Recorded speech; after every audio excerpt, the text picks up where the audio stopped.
Badan Narkotika Nasional (BNN) Provinsi Sumatera Selatan, Sumsel bersama jajaran Polres Mesuji berhasil menggagalkan penyelundupan narkotika jenis sabu sebanyak 15 kg.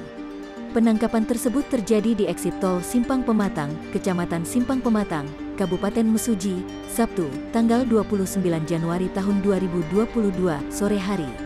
Hal tersebut dibenarkan Wakapolres Mesuji Kompol Juli Sundara mewakili AKBP Yuli Haryodo saat dikonfirmasi melalui saluran telepon.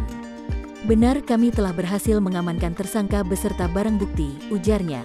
Namun, kata Juli, untuk barang bukti narkotika jenis sabu tersebut saat ini telah dibawa oleh BNN Provinsi Sumsel. Lebih lanjut, Juli menuturkan bahwa penyelundupan barang haram jenis sabu sebanyak 15 kg tersebut rencananya akan dikirim ke Kabupaten Ogan Komering Ilir, Oki, Provinsi Sumsel.